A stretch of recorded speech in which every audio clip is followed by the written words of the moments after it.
अस्सलाम वालेकुम, Fiji cooking में खुशामदीद कहते हैं। आज हम व्हीट फ्लोर यानी कि गंदम के आटे के साथ हम लच्छेदार पराठे बना रहे हैं। नहायत ही आसान रेसिपी है। आधा किलो के करीब हमने गंदम का आटा ले लिया था। इसमें थोड़ा सा नमक आधी चम्मच डाली है और पानी डाल के थोड़ा-थोड़ा करके पानी डालेंगे और आटे को हम गूँध देंगे जैसे कि चपाती के लिए आटा गूँधते हैं। इस तरह से आप आटा गूँध लें, 15 मिनट इसको रेस्ट दें, फिर दोबारा इसे गूँध लें और ये आटा हमारा सेट हो चुका है। अब हम इसके छोटे-छोटे पेड़े बना लेंगे। सहरी के टाइम आप ये लच्छेदार पराठे बनाएँ और मज़ेदार सी सहरी करें। तो मैं सहरी में इसको बनाती हूँ और आज मैं आपके साथ इसको शेयर कर रही हूँ। इस तरह से हमने 4 पेड़े बना लेने हैं और अब हम इसको बेल लेंगे। पहले हम एक पेड़े को बेलेंगे और एक छोटी सी चपाती की शक्ल इसको देंगे। इस तरह से पहले हम एक पेड़ा बेल लेते हैं अपना। छोटे-छोटे पेड़े करने हैं, इनको चारों को मिला के हम एक पराठा बनाएंगे, इसलिए पेड़े का साइज़ बहुत ही छोटा होना चाहिए। इस तरह से छोटी-छोटी 4 चपातियाँ हमने रेडी कर लेनी है। पहले हमने एक चपाती के ऊपर घी या ऑयल लगा लें इस तरह से और थोड़ा सा जो खुश्क आटा है इसके ऊपर छिड़क लेंगे। इस तरह से खुश्क आटा इसके ऊपर अपने डस्ट कर लेना है। इसके बाद दोबारा हमने दूसरी चपाती इसके ऊपर रख दी है। अब इसके ऊपर भी हम घी लगा लेंगे इस तरह से अच्छी तरह से और खुश्क आटा इसके ऊपर छिड़क देंगे। इस तरह से अब हम तीसरी चपाती इसके ऊपर रख देते हैं। इस तरह से अब इसके ऊपर भी हमने घी लगा लेना है जैसे ही शुरू में लगाया है सारी चपातियों के अंदर। इस तरह इस चपाती के ऊपर भी हम घी लगाया है और मैदा डस्ट किया है। आटा डस्ट कर लें और इसके बाद हमने चौथी चपाती इसके ऊपर रख के हाथ से इसको फैला लिया है। अब हम इसको बेल लेंगे। इस तरह से आप इसको बेल लें।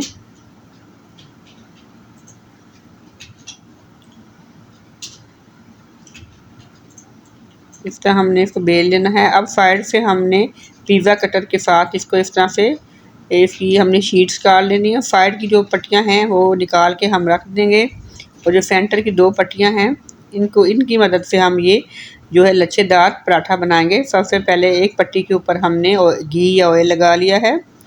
अब थोड़ा सा मैदा छिड़क लेंगे। अब दूसरी पट्टी हम इसके ऊपर रख देंगे। इस तरह से सेट कर लेंगे। अब इसके ऊपर भी हम ऑयल लगा लेंगे। इस तरह से ऑयल घी जो आप लगाना चाहें लगा सकते हैं। अब इसके ऊपर खुश्क आटा हम इस तरह से छिड़क लेंगे और अब इसको एक रोल की तरह हम लपेट देंगे जैसे एक रोल की शक्ल होती है और इधर से हम दबा के इसको इस तरह से एक पेड़े की शक्ल दे देंगे। ये हमारा पेड़ा रेडी हो चुका है पराठे का। नहायत ही आसान रेसिपी है और सहरी में इसको ज़रूर बनाएं। अब हम आपको दूसरे तरीके से भी बताएंगे कि दूसरे तरीके से भी आप 2 तरीक़ों से आप लच्छेदार पराठे बना सकते हैं। इसके लिए हमने एक पेड़ा लिया है और अब हम इसको बेल लेते हैं। इस तरह से आपने बेल के रोटी की शक्ल दे देनी है। इस तरह से एक चपाती हम इसकी रोटी बना लेंगे। इसके ऊपर हमने ऑयल लगाया है और मैदा डस्ट किया है। मैदा आटा आप इसके ऊपर डस्ट कर सकते हैं और पिज़्ज़ा कटर के साथ हम इसको एक पट्टियों की शेप इस तरह से हमने काट ली हैं। बारीक बारीक हमने पट्टियाँ काट लेनी है इसकी और इस तरह से हमने इसको रोल कर देना है। फोल्ड करके आपने इस तरह घुमा के पेड़े की शक्ल दे देनी है और ये ज़बरदस्त सा हमारा लच्छेदार पराठे का पेड़ा रेडी हो चुका है और हम इसको 5 मिनट के लिए रेस्ट देते हैं।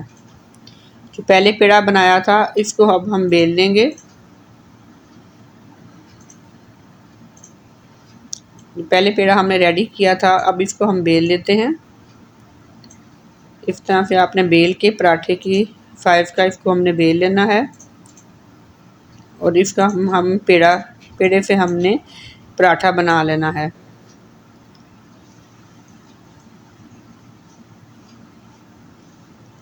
तवा हमने अपना गर्म होने के लिए रख दिया है। तवा गर्म हो चुका है। ये पराठे आप बना के फ्रीज़ भी कर सकते हैं, रात को बना के रख दें और सुबह इसको पका लें। इस तरह से आप इसको बना के रख सकते हैं और फ्रीज़ कर सकते हैं। और मेरे पास अभी टाइम नहीं था, इसलिए मैंने अभी इसको फ्रीज़ नहीं किया है। मैं आपको अब पका के दिखाती हूँ कि कैसे पराठे बनेंगे। ये इसी रेसिपी के साथ आप फेरी में पराठे बनाएं। अब तवे पे हमने पराठा डाला है। जब एक तरफ से पराठा पक चुका है तो हम दूसरी साइड से इसको पका लेंगे। पराठे को आपने अच्छी तरह से दोनों साइड से पकाना है और फिर हम इसके ऊपर घी या ऑयल लगा सकते हैं। पराठा हमारा दोनों साइड से पक चुका है। इस तरह से हमने दबा के इसको अच्छी तरह से सेक लेना है और पका लेना है। अब हम इसके ऊपर घी लगाएंगे। 2 चम्मच करीब हमने घी लगाया है और इसकी साइड चेंज कर दी है। अब हम इसे दबा के अच्छी तरह से सेक लेंगे जब तक पराठा हमारा सुरख हो जाता है। फिर हम इसको दूसरी साइड से भी पका लेंगे। पराठा देखिए कितना ज़बरदस्त पराठा हमारा रेडी हुआ है और इसका कलर कितना अच्छा आया है और बहुत ही खस्ता है और बहुत ही मज़े के ये पराठे होते हैं फेरी में।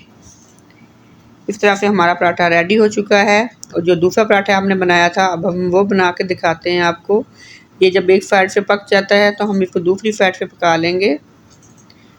अब हम इसके ऊपर घी लगा लेंगे इस तरह से और इसको अच्छी तरह दबा के हम इसको सुरख कर लेंगे, पका लेंगे। जब एक तरफ से ये सुरख हो जाएगा पराठा हमारा तो फिर हम इसकी साइड चेंज कर देंगे। पराठे को पहले अच्छी तरह से पकाएं और फिर उसके ऊपर घी लगाएं। कच्चे पराठे के ऊपर कभी भी घी ना लगाएं, वो अच्छा नहीं बनेगा, खस्ता नहीं होंगे। तो पराठे को अच्छी तरह पका के तो फिर उसके ऊपर घी लगाना चाहिए। देखिए कितना अच्छा ज़बरदस्त सा पराठा हमारा रेडी हो गया है। दोनों तरीक़ों से मैंने आपको बताया कि लच्छेदार पराठा कैसे रेडी होता है, कैसे बनता है। फेरी में इसको ज़रूर बनाएं आप। पराठे हमारे रेडी हो चुके हैं और बहुत ही खस्ता। और ये देखिए कितने ज़बरदस्त लच्छेदार पराठा हमारा रेडी हो चुका है।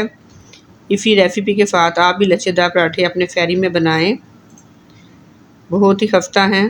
दोनों पराठे हमारे रेडी हो चुके हैं। अब हम आपको इसको तोड़ के दिखाते हैं कि अंदर से कितने खस्ता बने हैं और बहुत ही मज़े के हैं। फेरी में बहुत मज़े के पराठे होते हैं। इस तरीके से आप ज़रूर बनाएं। तो फेरी में लच्छेदार पराठों से आप अच्छी सी फेरी करें। मेरे चैनल को लाइक कीजिए, सब्सक्राइब कीजिए और अपनी दुआ में याद रखिएगा। फिर मिलेंगे किसी नई रेसिपी के साथ। अच्छा, खुदा हाफिज़।